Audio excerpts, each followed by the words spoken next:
Good morning, good afternoon, and good evening, everyone, and welcome to Design Thinking and Human-Centered Innovation for Entrepreneurs. My name is Cami Twiggs Taylor, and I am the Director of U.S. SMB Entrepreneurial Programs and Head of Volunteerism at the Nasdaq Entrepreneurial Center. For those of you who may not know, the Nasdaq Center is a nonprofit improving access and knowledge in entrepreneurship to advance economic progress for all. As you'll see in the chat in just a moment, the Nasdaq Center provides programs, resources, and exceptional mentorship to help entrepreneurs fuel prosperity, no matter where their journey begins. Be sure to check out the links and resources shared in the chat. I'm going to now launch a few polls to step back and take a temperature gauge on how all of you all are doing today. We use this information to guide the programs we provide for this global community of entrepreneurs. If there are specific topics or challenges you'd like us to create resources for, feel free to share them in the chat. Just a couple of housekeeping notes before we get started. First, let us know where you're dialing in from by dropping it in a chat. We would love to see where everyone's joining us from during our time together. Second, we will have live Q&A at the end of the event. So please feel free to submit your questions at any time using the Q&A function at the bottom of your screen, and we will do our best to get to as many as we can. While you are answering, I'd like to also take a moment to recognize the incredible support of our corporate partners. The work we do at the center wouldn't be possible without the generosity and belief of our partners and funders, including Nasdaq, Wells Fargo, JP Morgan Chase, KPMG, Walmart, the Asia Innovation Hub, Wilson Sonsini, the Narit Foundation, KKR, and BPM. We are deeply grateful for their partnership, and we hope you'll join us in sharing in that appreciation. Now, let's take a look at our polls. What is keeping you up at night? Is it finance, sales, marketing, scale, pivot, team, or surviving? What is keeping you up at night right now?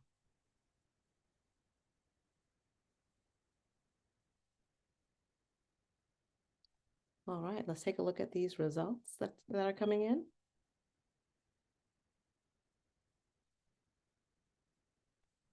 It looks like we are tied a little bit, most of us, finance and sales, scale and marketing then comes in, and then finally team. All right. Well, without any further delay, please join me in giving a warm welcome to our special guest, Amélie Uriu, founder and innovation strategist. Hello, Amélie. Hello. Thank you for having me today. I guess I'm ready to take that show. Let me share my screen.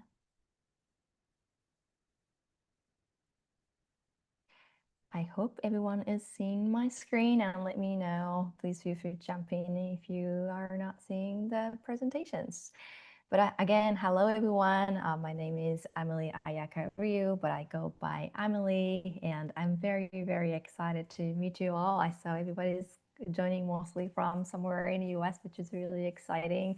And I'm very, very excited to share the value of design thinking. So let me quickly introduce about myself with some story of how I met with design thinking.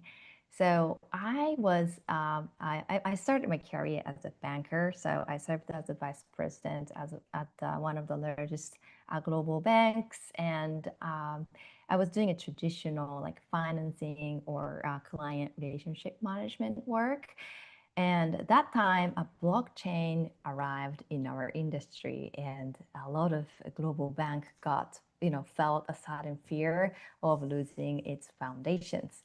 So innovation became a very hot topic, and I was asked by my manager, okay, now you also have to think about innovation.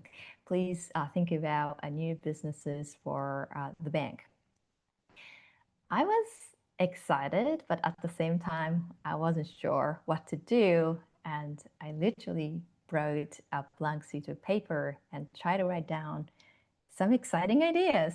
But it took a while to come up some ideas, and even by the time when I put some ideas, it didn't feel right. It's just either somewhat existing or it's just a cheap fix. It's far from being a real business.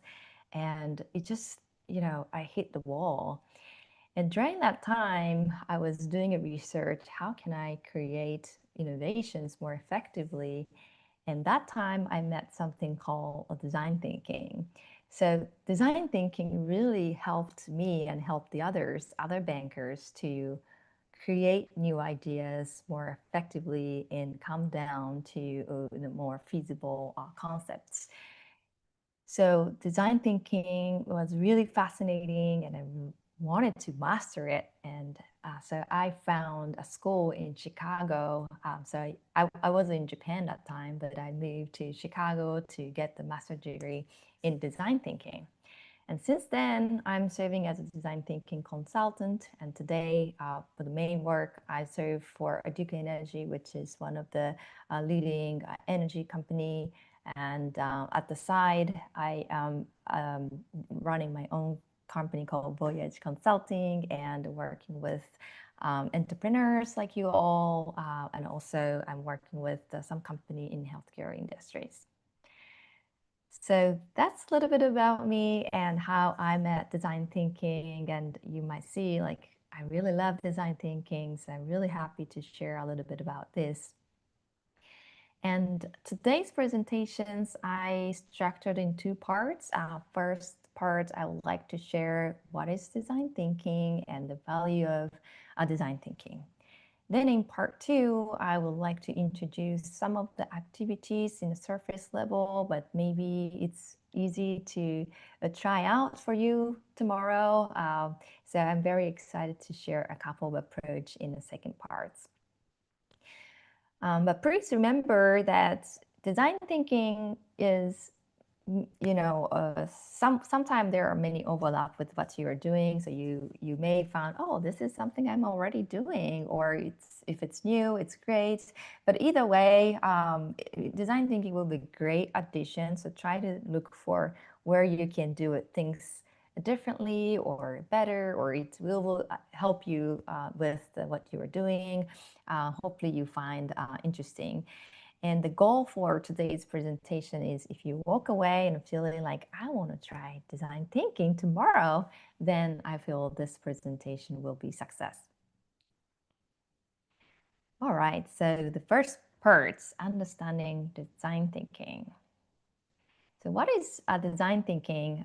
You may have seen some process diagrams similar to this, or maybe a little different versions, but basically the design thinking process is trying to look at the problem from multiple perspective and really try to identify the real issue. What's the real problem we should solve?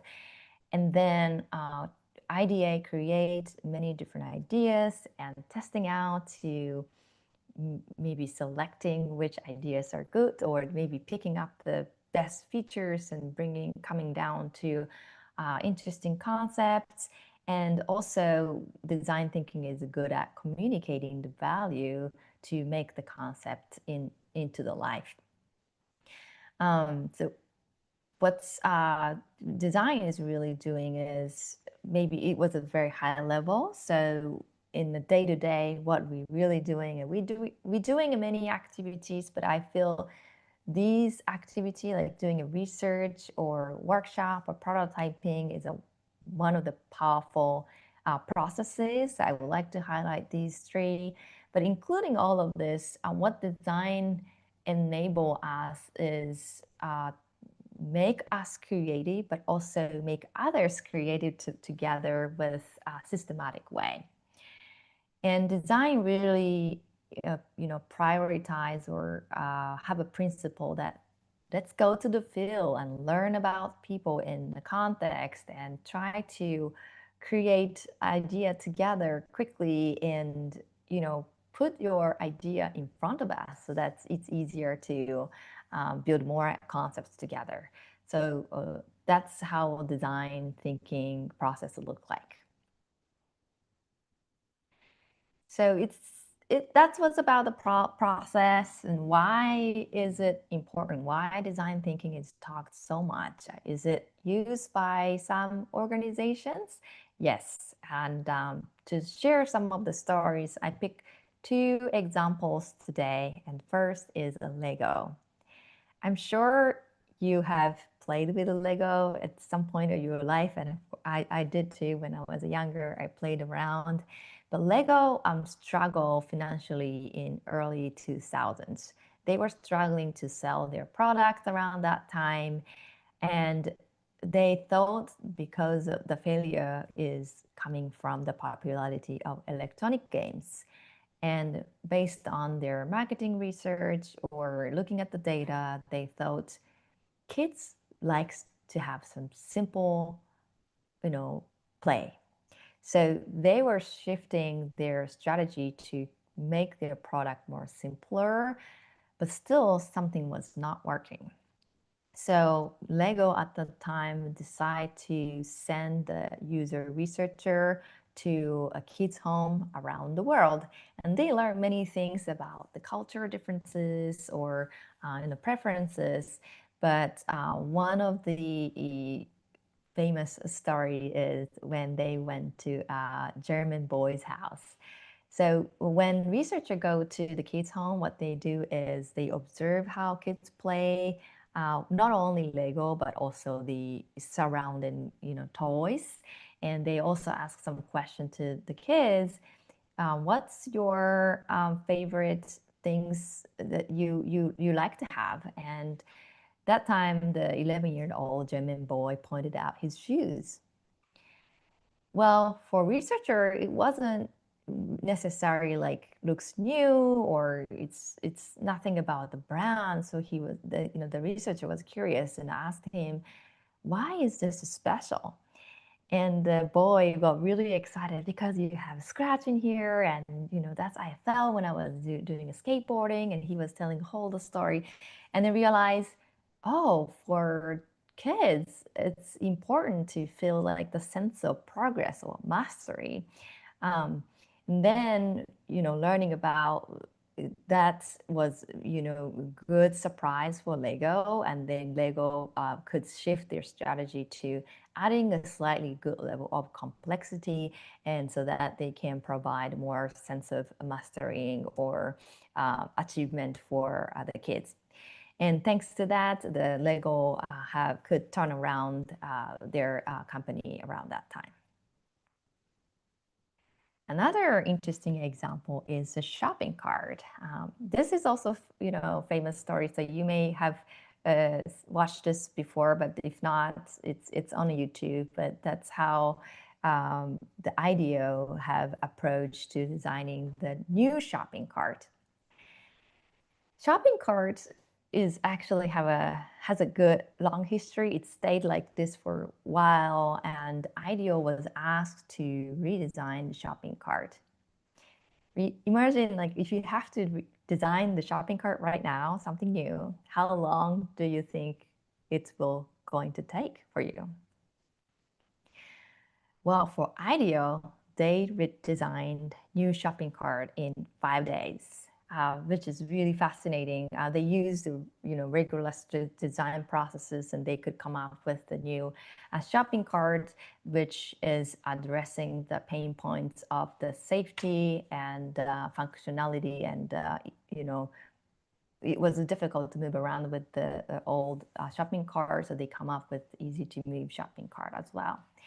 The process is really fascinating because they work with the group of cross-functional teams. So they had product designer, of course, but engineers and communicator and psychologists. It really, it's consists with the cross-functional teams, and they quickly prototype or draw things or break their ideas, and that's how they could reach to a new concept in 5 days. So I just wanted to show here, like I can't really, unfortunately show the exact process how they show it, how they did it, and maybe I will recommend you to watch in YouTube. But it's really showing that how fast you can come up with the idea through a design process. Particularly here, they did a lot of prototyping. So that was a story. Not only the story, the power of design is also proven by some data. There are lots of studies have done, but for example, I picked one research by McKinsey, and they have multiple data as well. But this one is showing one company who may not be using design thinking, maybe have a revenue growth at 4.5%, but the company who uses design thinking have the revenue growth of 10% annually. So you can see how design thinking applied company have a strong growth in their business.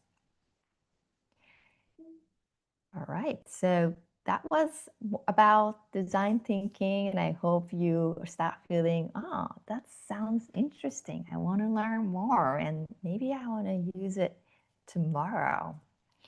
If you are feeling that way, that's great. Let's start learning about how do you do the design thinking. So as I mentioned earlier, there are many activities, but I picked the three process within the design thinking because I believe these are more powerful and unique. And I will walk you through how to do the research, how to do the workshop, how to do the prototyping in a little more like a surface level, so that I won't go too deep, but it's ready enough for you to try tomorrow. So how do we do the research?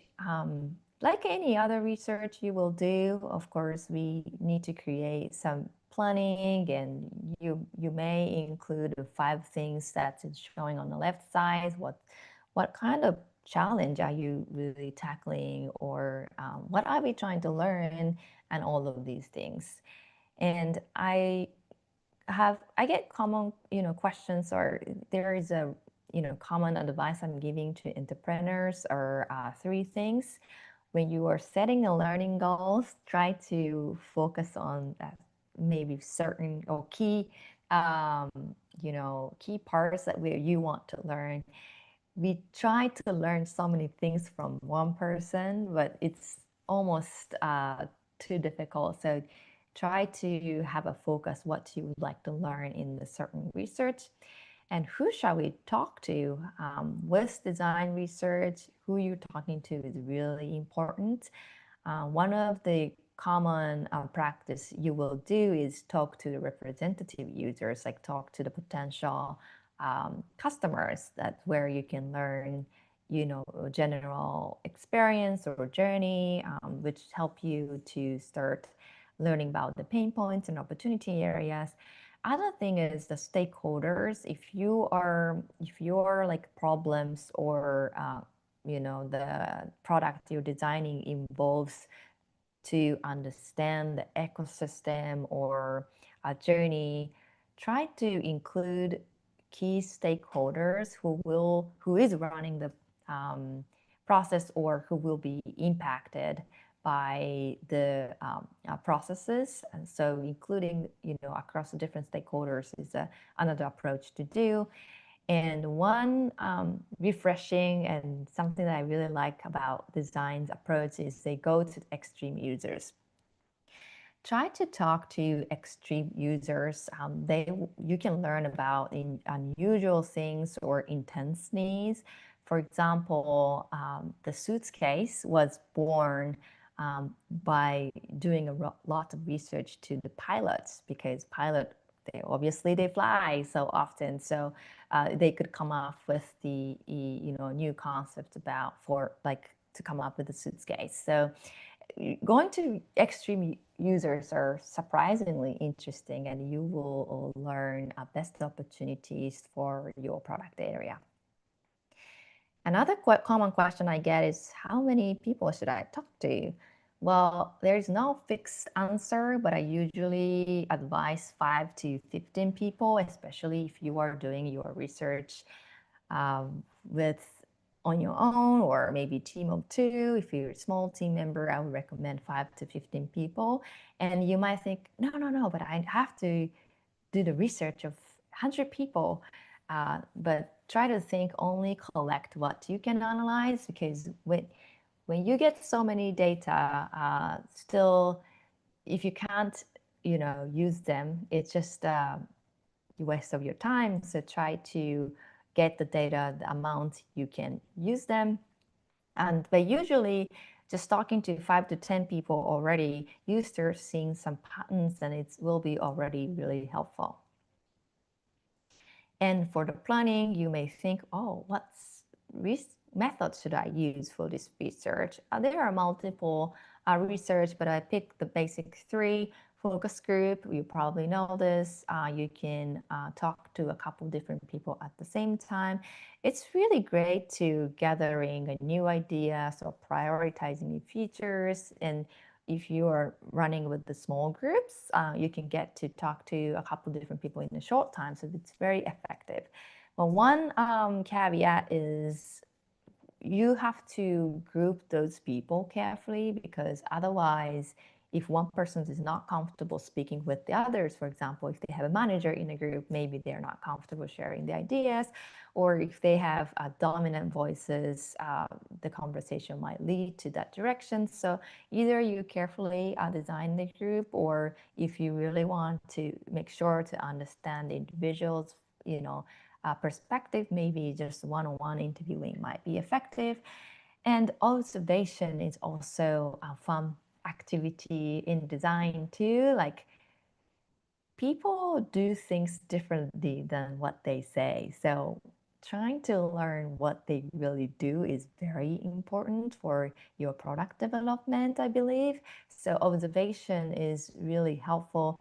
And when you go and observe what people are doing, you will learn about workarounds, that manual hacks people are doing, because you're probably doing something too, but you have some workarounds, but you're doing it for so long, you forget how you are making the past. So sometimes people can't explain what they are doing, but when you observe, you learn so many interesting as well.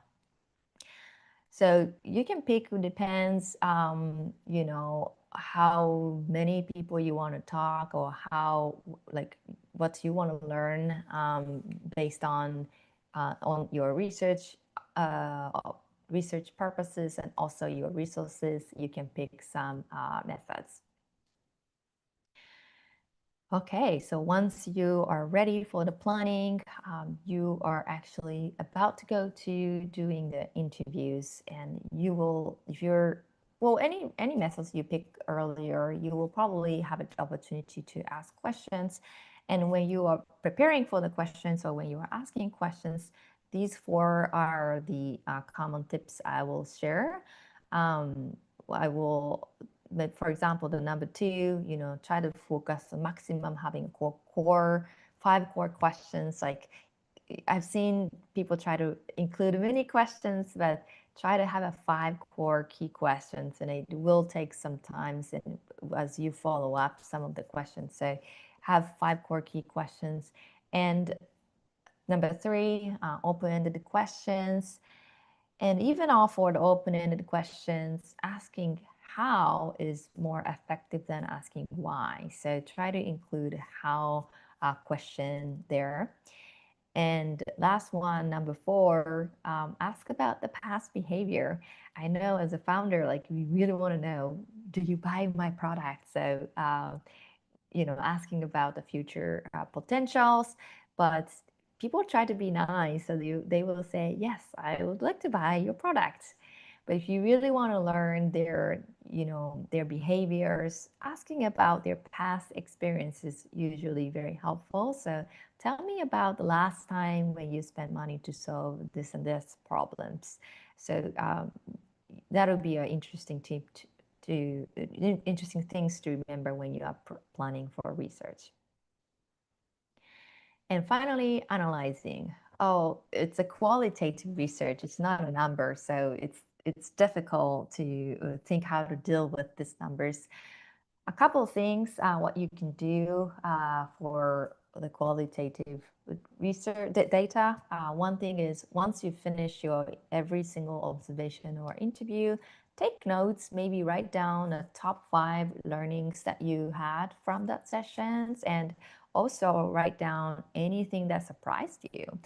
Those surprises are often where the innovation lives. And grouping, as you go to the interview, start grouping some common phenomenon or common, tendency that you realize, and, put notes like what's this group means in each of the group.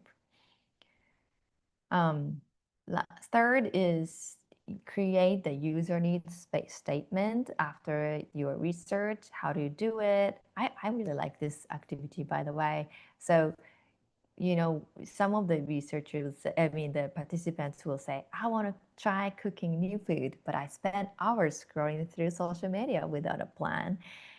What are they really trying to do?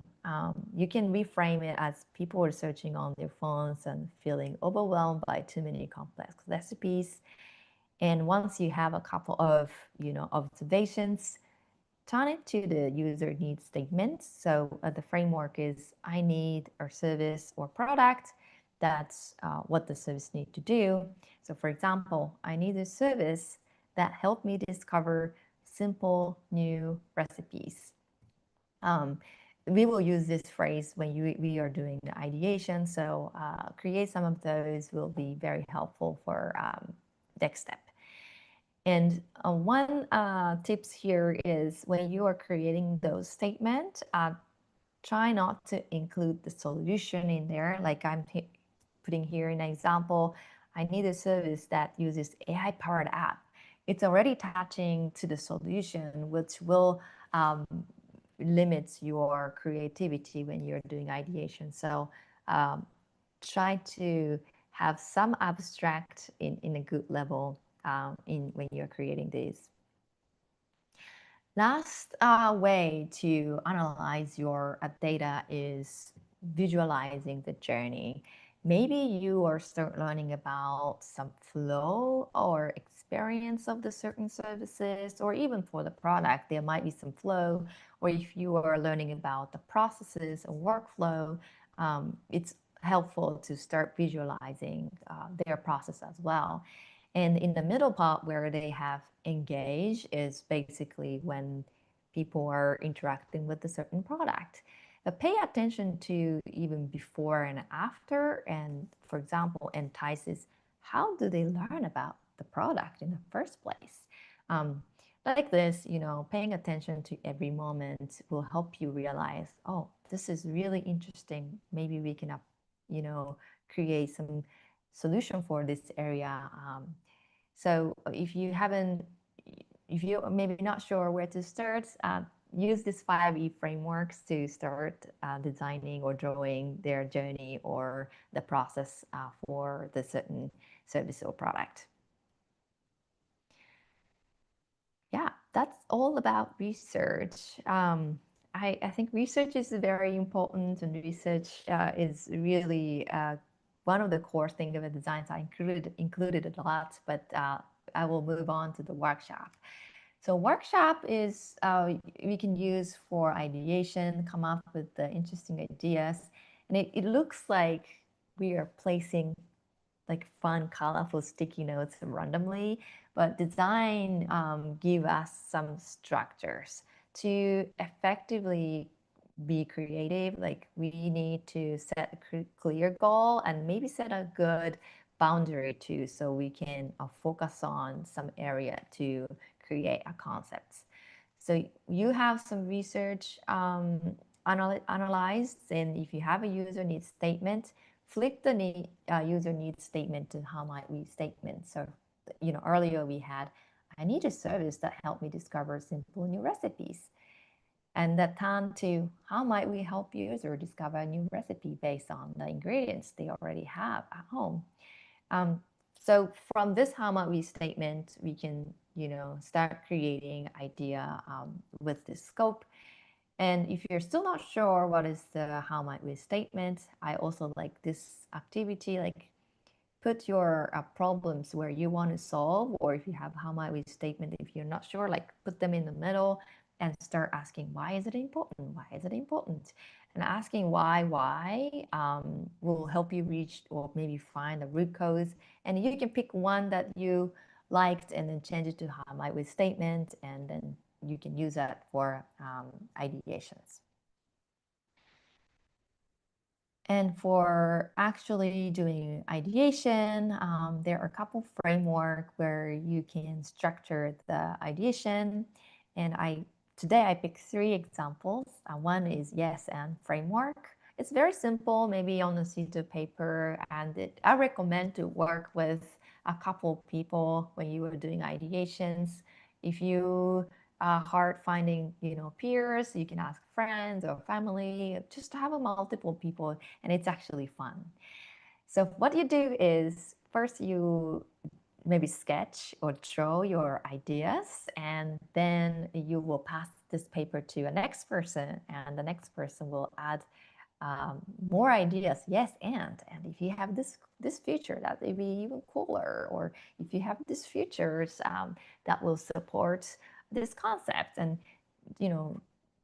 cycling around this paper, and you will surprise, you will have more like rich ideas at the end of this activity.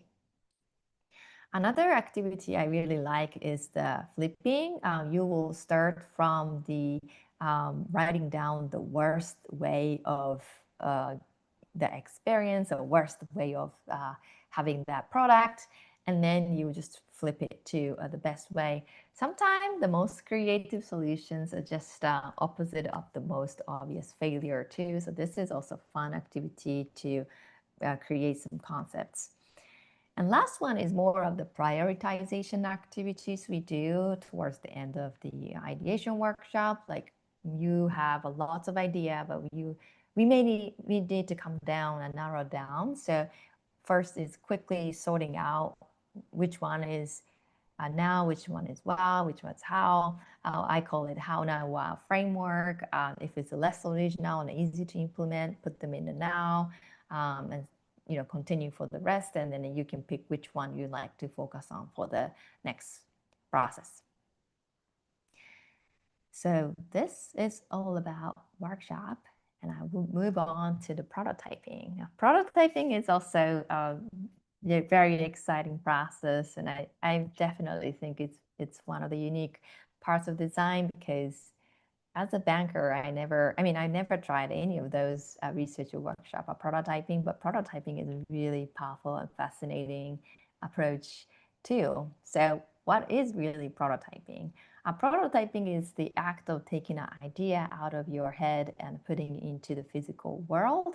So it's really important that you show what you have in your brain and putting in front of everybody, and it's really powerful and fast to get alignment, and you get more effective feedback on your idea as well. So I put also famous quotes here. If a picture is worth 1,000 words, a prototype is worth 1,000 meetings. It's literally is. If you haven't done this, like, I highly recommend you start drawing things and putting in front of your team members. They will get idea more quickly. Or if they didn't, you immediately can tell, okay, this is not what I meant, and you can just start drawing again and again, and then your colleagues or peer can build that onto your ideas.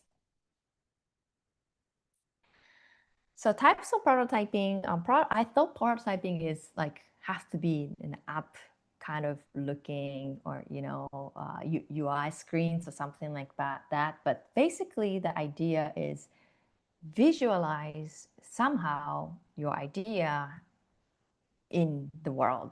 So it could be sketching. So I'm not typically good at drawing, but you just draw something on the paper, even on a napkin or whatever you have around you, to describe your idea.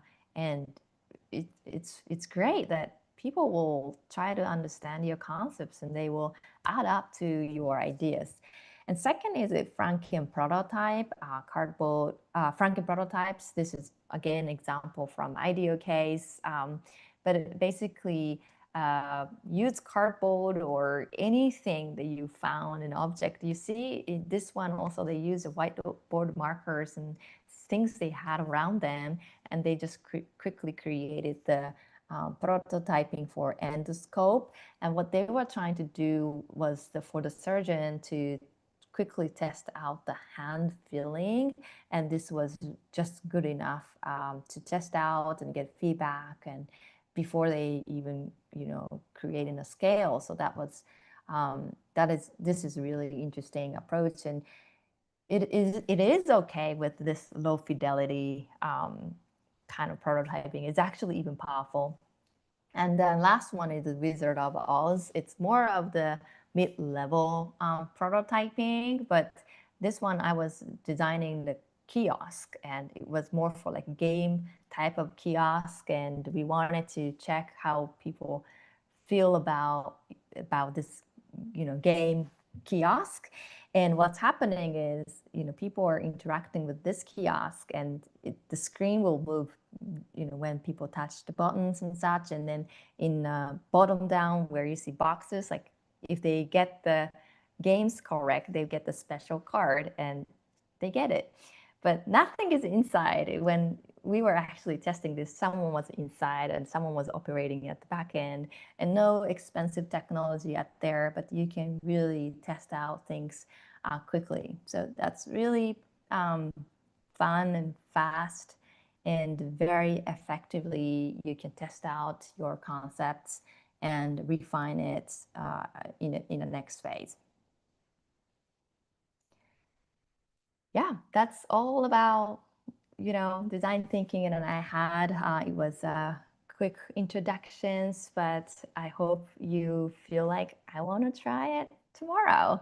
And quick things that maybe I share a lot, but quick things you can try is when you are trying to do the research, maybe reach out to extreme users. And when you have some ideation time, or use a yes and framework, or give some structures.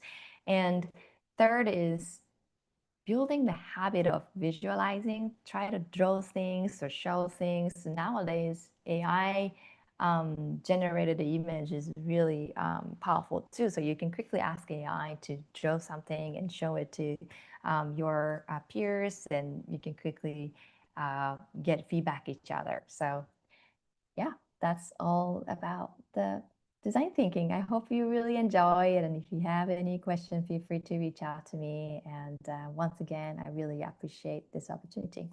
Awesome. Thank you so much, Amelie. There's some couple of questions coming in. Do you have time for a Yeah, of couple? course. Yeah. Awesome. All right. Well, here's the first question. It says, how would you approach integrating a body-based or nervous system-focused methodology into a human-centered design approach in corporate environments, especially where solutions are very cognitive?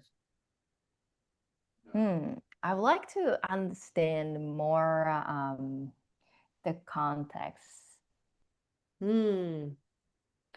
in probably the So, question. yeah, I'll read it one more time. So the question is, how would you approach integrating body-based or nervous system-focused methodology? So, involving more biology, net methodology, into a human-centered design approach. Especially, it sounds like this person is talking inside of corporate environments, where it's very cognitive and not really, almost like a misalignment maybe of the different industries. And so, when you're having these conversations, it may not always align. Mm, mm. I don't have a exact example with that, but in especially in the regulated industry, like there are so many difficult, complex situations. But visualization really helps to get alignment, or yes, for banking, for example, there are lots of regulations. It's very difficult to Yeah. understand, and visualizing has been very effective, which was, I think, a lot of banks were not very good at doing it, a long time ago. But nowadays, they have included design thinking. So in a lots of customer presentations, like it's describing the product, now they have lots of picture and images, and I think that's a basic things, but it's Yeah. also helping to understand more of the cognitive, um, you know, yeah, understanding each other. Awesome. Here's another question. Do you use any kind of software to build prototypes? I personally don't have. I'm doing more of the process design, or I'm doing more of closer to strategy design, business strategy design. So I don't use specific software, but I know for product developer, they will use some 3D software. I don't have a specific name, but they do. And but for regular person like me, I use AI a lot to Mm. just quickly map out, for example, the processes. Or when as I said, I'm not very good at drawing, so I use AI to put into the picture or drawing with the help of the AI, and then show it to a colleague. Um, the other thing is I use a mural board. It's probably very low level fidelity, but to share my idea to colleague, it's very, very effective. Awesome. This person says, I am currently beta testing a crypto education app with 5 people. The feedback loop data are collected from the individuals, but not the group feedback. I have used 4 questions. Should I still follow up with the question? Like, tell me about your past experiences? Is the question is try to ask, she's asking for questions and she has asked more. Yes. So should they continue? Um, I would say it depends on what you want to learn. If you feel like you are learning already, that's good. Even like 1 question, 2 question, that's great. Or you can do you can you don't, it doesn't have to be continue with as a research too. Like you can move on to the workshop style, and then putting their learning together. That's also, workshop doesn't have to be only the ideation either. You can learn together through the workshop too, or you do move on to the prototyping, and you can learn ideating through prototyping is also possible. So you can try a different activity too, I would say. Awesome. Thank you. Um, it looks like we have another one. So this person says that they're interested in how can design thinking be applied to B2B service organizations, if you have any thoughts there. Yeah, B2B service organizations. Yes, usually design thinking is really good with the B2C, or probably they have started as a B2C. And the B2B, I believe I'm in more in a B2B too. But they are good at with where humans are involved, I would say. Like for example, every company uses some softwares, and you may have to design experience for their employee. That's also B2B. That's also good. Like you still have to do the research to the employees, or sometimes it's also popular to designing the corporate culture or organization culture. It's all about people. So you may have to do all the research through the design approach or doing a workshop. That's B2B. So I wouldn't say every problems you can do for B2B, but if there are people involved, experience related, or process design, those are usually works well or have good synergy in B2B environment. Yeah. Um, this individual they're asking about they have a business where they help survivors who are navigating trauma be able to move into safety. And so trauma informed situations, navigating high risk, they're supporting those individuals inside of those situations to do their work. And so the question is, what is the smallest experiment you would run to validate both safety and adoption before scaling? Mhm. For those types of research, first thing is you have to be very intentional and careful. I understand that. I mean, I'm more on the private sector and running for kind of quick places, but I know for some other designers who are doing research or doing design in a sensitive world, you have to be very careful with it too. And maybe some cases you won't be able to test it too. To test safety, it's also depends on. I'm not sure. I don't have full context for the safety you want to test it, but make sure you know what create the space or mock out, even if it's with a chipboard, or maybe use some rooms and create some similar environment and invite those people and without just let them walk in and you observe, and after that you can ask questions and but again also make sure in those cases you have to be very careful and make sure they're comfortable going through those experience.